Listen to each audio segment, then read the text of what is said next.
Alors bonjour à tous, aujourd'hui nous allons voir comment progresser au mieux après un DS.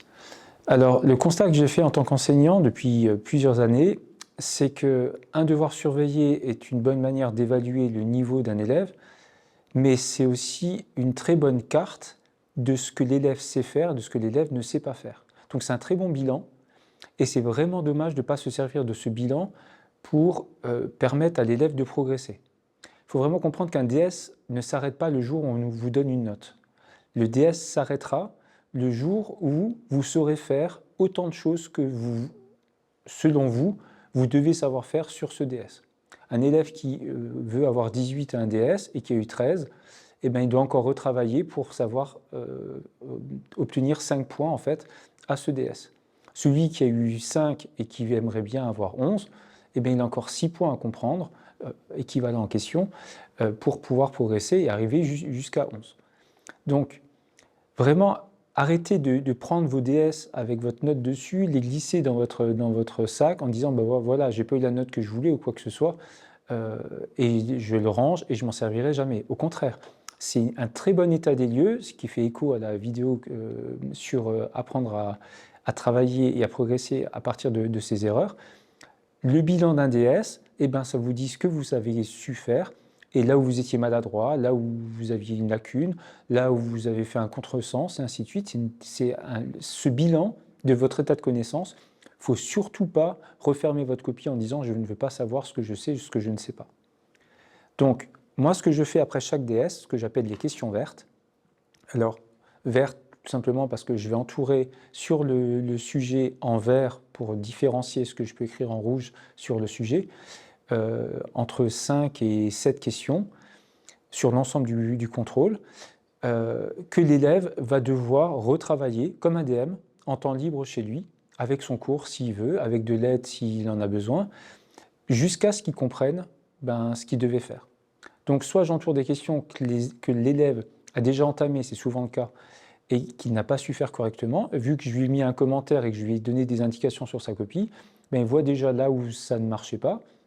Parfois, je lui donne une piste, je l'écris en vert, comme ça il sait que pour sa question verte qu'il va devoir faire, c'est cet indice-là qu'il doit suivre.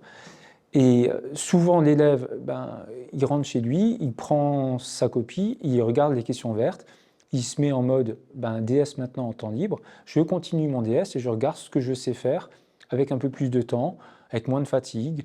Maintenant que je n'ai pas fait mes erreurs, parce qu'en sortant du devoir, j'ai remarqué que j'avais fait n'importe quoi sur cette partie et je savais directement quoi faire, maintenant je le rédige proprement. Parce qu'au final, le vrai niveau de l'élève, c'est le niveau qu'il aura atteint après ces questions vertes. C'est-à-dire une fois qu'il aura retravaillé les questions qu'il n'a pas su faire correctement, si on lui redonne le même sujet, il saura faire toutes ces questions-là. Et donc, le vrai niveau que l'élève a, ce n'est pas celui qui écrit en rouge sur sa copie, c'est finalement ce qu'il aura dans son cerveau après travail de son sujet. Alors, je vais essayer juste de justifier encore plus cette pratique.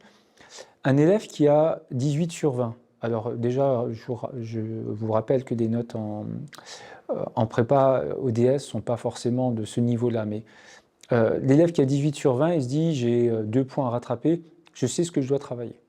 Le problème, c'est l'élève qui a 5 ou 6. L'élève qui a 5 ou 6, il a les 3/4 du contrôle qu'il ne maîtrise pas complètement. Il n'aura pas le temps de travailler les 3/4 du contrôle, c'est impossible. Donc en fait, lui, son objectif, alors soit il n'a pas le temps, soit s'il a eu 5, c'est que les questions compliquées qui ont été loupées par l'élève qui a eu 15, l'élève qui a 5, il a peut-être autre chose à faire que de travailler des questions compliquées. Il n'aura peut-être pas le niveau, et avant je vous l'ai dit, ni le temps de pouvoir comprendre et de travailler ces questions-là. Donc, le but du jeu, c'est que le prof, qui lui connaît l'élève et qui connaît la difficulté des questions, guide l'élève qui a 5 ou 6 ou qui a 10 et qui lui dise, voilà, les 5 prochains points que tu es censé pouvoir prendre, ce sont les points de ces questions-là. Et donc, soit votre prof le fait de base, ce qui est ultra rare, malheureusement, j'aimerais bien que les collègues s'y mettent, donc soit ils le font et très bien vous en profitez, soit ils ne le font pas et vous pouvez peut-être leur demander, est-ce qu'ils ne pourraient pas, à la fin du devoir, vous dire, est-ce que vous pourriez entourer une question, 2 ou 3 ou 4 ou 5, qui serait prioritaire pour moi à travailler pour pouvoir progresser. Et avec un peu de chance, ils le feront.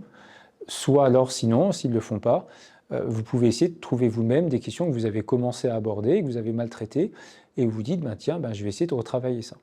Donc, avec l'aide du prof ou pas, vous pouvez toujours retravailler encore un DS sur certaines notions pour pouvoir progresser encore. Et ça a une grande vertu, c'est que ça permet aussi très vite de voir qu'il y a beaucoup de questions que vous saviez faire et que vous avez mal traitées par maladresse, fatigue et ainsi de suite. Et donc, l'élève qui a une note qui est plus basse que ce qu'il aurait voulu, ce qu'il aurait aimé, eh ben, il va pouvoir se dire, ben, finalement, en termes de compréhension, je n'étais pas si loin. C'est que j'étais maladroit et ainsi de suite, et peut-être que la prochaine fois, ben, j'arriverai plus facilement au niveau que je voulais avoir. Et donc, en termes de confiance en soi, c'est vraiment, vraiment utile. L'élève, ce que moi je fais d'ailleurs, c'est que quand je fais un DS, j'essaie de le corriger assez rapidement. En 2-3 jours, l'élève a sa copie, donc il se souvient encore bien du sujet. Mais à la fin du contrôle, je leur donne une copie du sujet et les élèves commencent déjà à travailler les notions, les futures questions vertes qu'eux pensent avoir. Souvent, nous, les DS, c'est le vendredi. Le lundi, je leur rends leur copie. Ils ont leurs questions vertes. 3-4 jours plus tard, ils me les rendent comme un DM. Et ce que je fais ensuite, c'est que je les note sur ces questions et ça fait une sorte de petit bonus au DS. L'élève qui retravaille bien ses questions vertes, eh ben, il aura un bonus plus important que celui qui ne les a pas travaillées sérieusement. Et généralement, tout le monde les travaille sérieusement. Donc, c'est vraiment un moyen très, très efficace pour progresser. Je suis vraiment convaincu de ça. Ça ne demande pas grand-chose, ça améliore la confiance en soi et ça permet vraiment de se dire, ben voilà, là j'ai fait cette erreur, je comprends mon erreur, je comprends pourquoi j'ai raisonné comme ça, et du coup, la fois suivante, vous ne raisonnerez plus de cette manière-là. Donc ça permet d'aller plus profondément dans l'analyse de ces erreurs. Et ça, c'est vraiment d'une grande valeur. C'est comme si maintenant, ce que je dis à mes élèves, quand vous faites un sujet en DS ou un concours, si quand vous travaillez, que vous faites une erreur, il y a quelqu'un qui vous tapote sur votre épaule en vous disant « il y a une erreur », il ne vous dit pas où, il ne vous dit pas quoi, mais ça vous aiderait énormément. Donc l'idée, c'est vraiment de se dire j'apprends maintenant moi-même à essayer de trouver des indicateurs qui vont me dire, ben voilà, là je vois que ça ne marche pas, ça ne correspond pas au sujet, je trouve une erreur, ben ça va peut-être m'aider pour trouver une bonne solution. Donc ce principe des questions vertes, de retravailler un DS quand on vous l'a rendu, c'est à effectuer à chaque fois.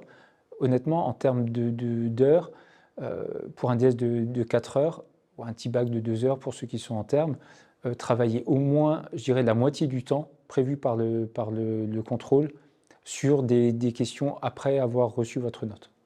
Faites ça à chaque fois, pendant toute une année, pendant une année de terme ou pendant 2 années de prépa, vous allez voir que vos notes vont vraiment, vraiment progresser jusqu'à un niveau optimal. Ce sera votre niveau, vous ne pourrez pas faire mieux, c'est votre niveau de compréhension.